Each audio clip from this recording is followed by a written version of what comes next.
and the important contribution the profession makes to Australian society.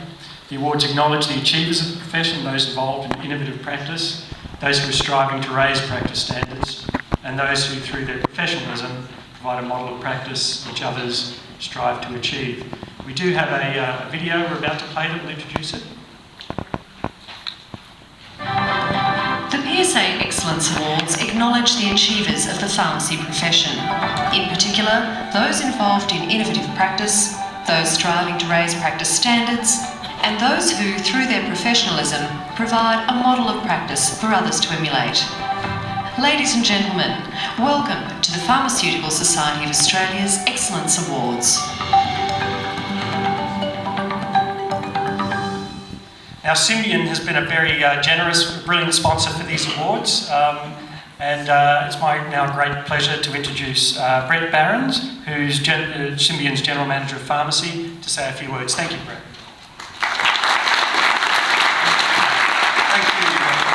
Thank you, Lance, and good morning, ladies and gentlemen. At Symbion, we are thrilled to continue our association with the PSA Excellence Awards. In fact, this is our 10th consecutive year that we've sponsored the awards, and that's a milestone that we are very proud of. I'd like to congratulate all this year's nominees. It was an exceptional group of nominees, and I think that reflects the magnificent work that is going on by these people in our community. I'd also like to provide a special congratulations to this year's winners. You have not only been selected from every single pharmacist in our industry, but you were selected from an exceptional group, as I mentioned earlier. So congratulations to each and every one of you. You truly deserve these awards, and they are awards you should be very proud of. To everyone in attendance, I wish you all the best for the conference over the coming 3 days. And to the PSA, to Grant and Lance, thanks for providing Symbion with the opportunity to be involved in the awards, and we look forward to continuing that association next year. Thanks very much. Thank you very much for that, Brett. And we were inundated with nominations this year, and about 99% of those nominees didn't know they were actually nominated, so it could be any one of you today. The first award we're about to give out is for the Young Pharmacist of the Year. The Silver Award for PSA Young Pharmacist of the Year is for those under 35 of age with less than 10 years experience as a practicing pharmacist. It's based on significant achievement in an area of excellence within the year or a recent period. The winner is a model of best practice, striving to advance the pharmacy profession. He or she is selected by the leaders of the profession as epitomising the highest standard of innovative practice. Now, I do have a special guest to do the drum roll. It's Phil Collins from Genesis is here today. He's actually up in the booth. Don't turn around, you can't see him because it's all blacked out. But I would like to. We had many applications for the Young Pharmacist of the Year, but the recipient for the Young Pharmacist of the Year award is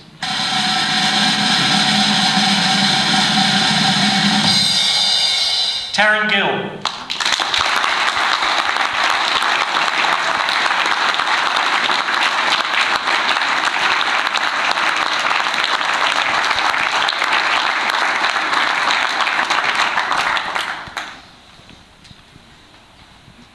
An advocate of collaboration with other health professionals in improving health outcomes in the community, who leads by example, has been named PSA's Young Pharmacist of the Year. Being in a regional area, so being in Orange, very important to be a community pharmacist because the GPs are so busy. It could take up to 6 weeks to get a GP appointment. So I guess we're like almost a triage system for both emergency at the hospital and for GP surgeries. Taren Gill from rural New South Wales is a forward-thinking community pharmacist and innovator who, at a young age, has demonstrated she is inspirational and is willing to move the profession forward through practical innovation and commitment. Getting out there and telling people what we can do and then asking them, what can we do to help you? And I think that's really important with the nursing homes. When we ask a registered nurse, what can I do to make your life easier? there is no better question because they have a tough job. Her work in her community pharmacy has practice innovations which have resulted in better service for customers as well as greatly improved business outcomes. My job is to make sure that we're maintaining a pharmacy-centric culture in a retail atmosphere. We run education seminars, we get up to the GP surgeries and let them know what our services are. The nursing home work, we have a pharmacist visit this facility every single day. And again, that comes from feedback from the facilities. One of the things they said to us is pharmacy presence is important to them. She's well known for her commitment to equality of healthcare, no matter where you live. When I first came to Orange, actually Orange was in drought, and what we were seeing was farmers that were going through depression. These are the kinds of gentlemen that wouldn't normally go to the doctor until it looks like their leg's going to fall off. And what we found is a needing to have a chat with someone. So they would come into the pharmacy and we would have those discussions. I really felt honoured that they would open up to me. You know, why me? And I think that I was a pharmacist, so why not me?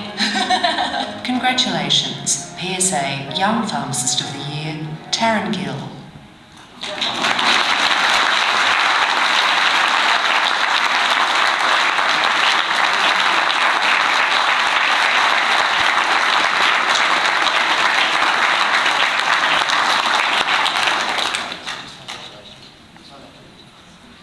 Taren's in good company, of course. Previous recipients have been Chris Freeman, Bruce Elliott and Katie Hayes. And I think your children are here today too, aren't they?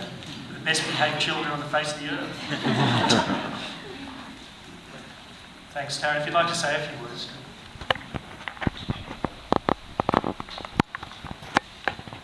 Hi everyone. I'm so humbled and so excited to be receiving this recognition today.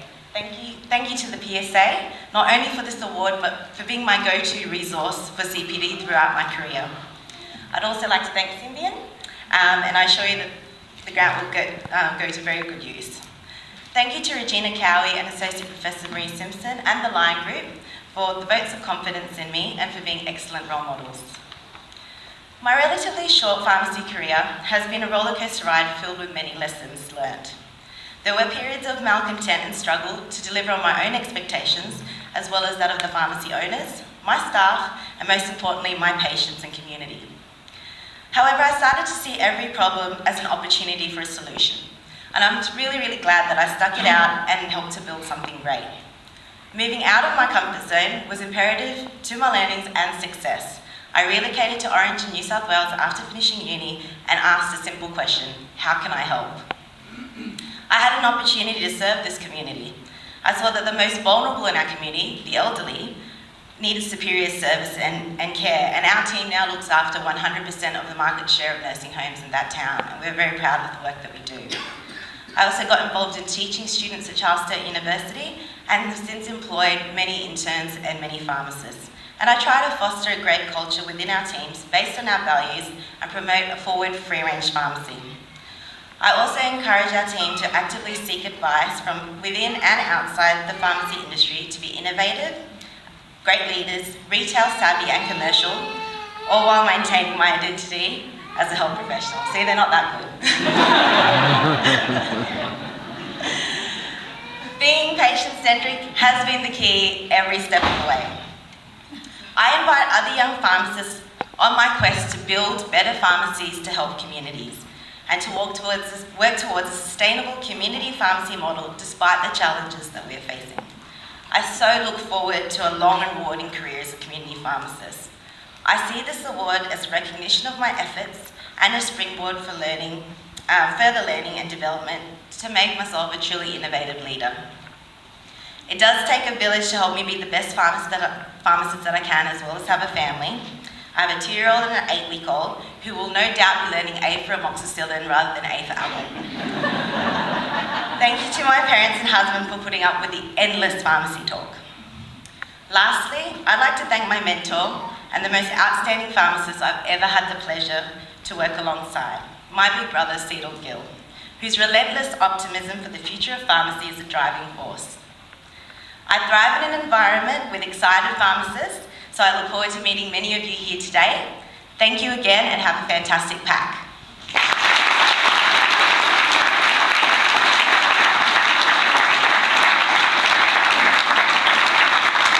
congratulations once again. I think that was quite a humbled speech. I mean, she didn't talk about the amazing work she did in really ramping up, particularly professional services through the pharmacy she works in, and more than quadrupling the income as a result of that. So brilliant work, and congratulations once again. Okay, the next